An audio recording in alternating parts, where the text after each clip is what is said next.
Brothers and sisters, since we have a great high priest who has passed through the heavens, Jesus, the Son of God, let us hold fast to our confession.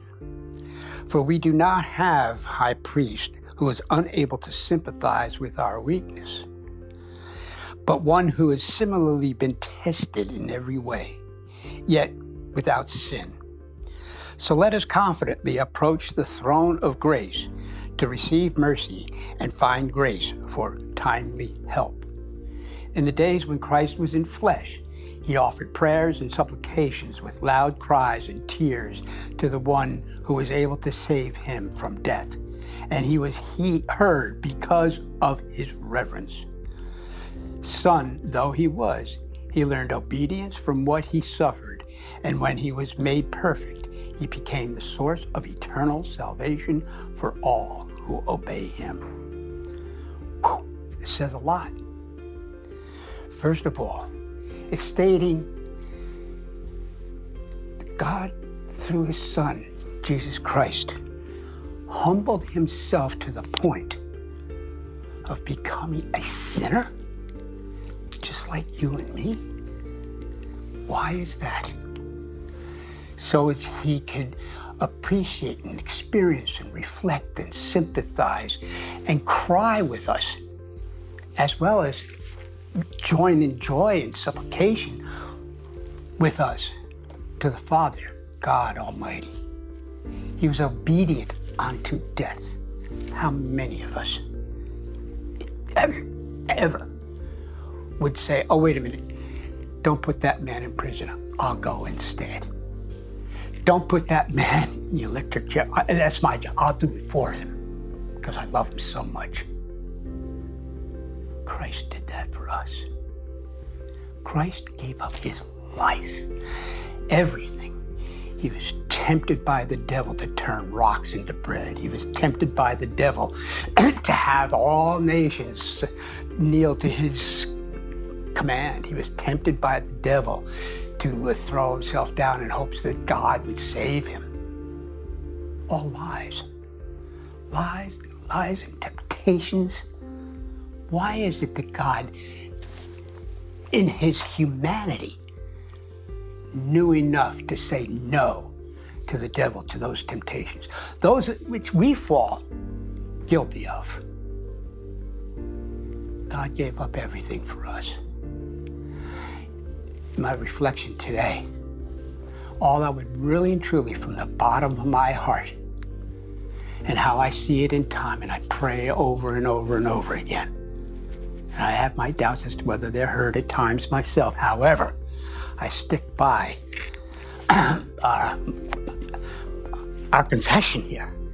Yes, it will be heard by God, because God does not turn a deaf ear to his children, of whom we have become adopted. You see, we can't lose faith. Christ never lost faith in his Father, and he died, but was resurrected again, saved by his Father.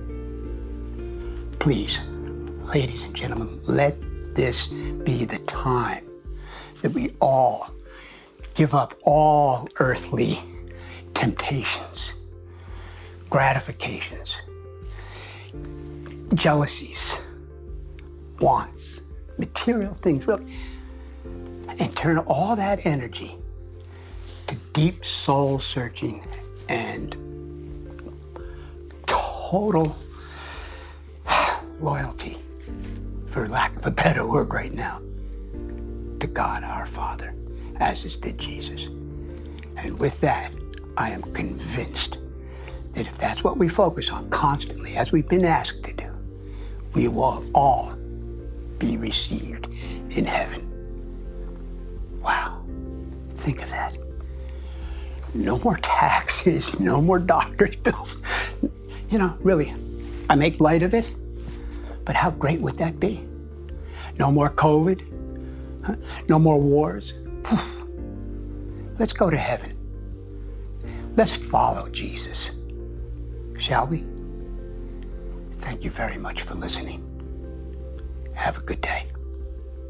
Hermanos y hermanas, saludos y bendiciones. Soy el Padre Esteban, aquí desde la Iglesia de la Asunción en Peekskill.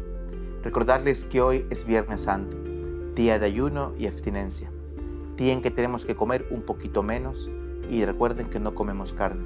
Sí, yo sé que hay la tentación de muchos países de comer nuestras comidas tradicionales, pero también hay que disminuir las raciones, es lo que nos manda la Santa Madre Iglesia.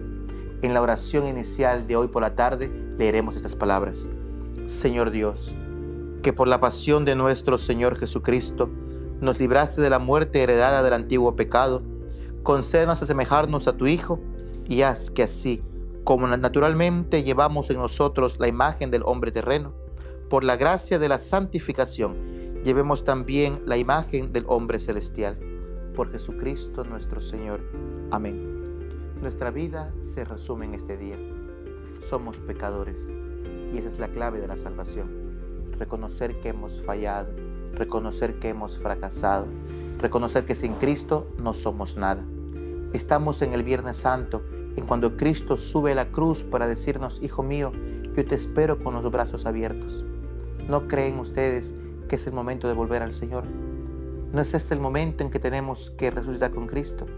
Así como Él dijo al ladrón a su derecha, Hijo mío, hoy mismo estarás conmigo en el paraíso. Qué palabras dulces nos dice Jesús, que a pesar de que estar muriendo en el pecado, Él se convierte en nuestra salvación. Consolemos a la Madre de Dios que sufre la pérdida de su Hijo. Con las santas mujeres lloremos por nuestras culpas y con toda la Iglesia volvamos a Cristo a ofrecernos con Él como instrumento de salvación. Que todo sea bendición en este día. Y recuerden que hoy por la tarde, a partir de la 1 de la tarde, tendremos nuestro Via Crucis aquí desde la Iglesia de la Asunción hasta el Deep Park. Luego tendremos en la noche la veneración de la Santa Cruz. Que Dios les bendiga siempre. Amén. Feliz Viernes Santo. Bendiciones.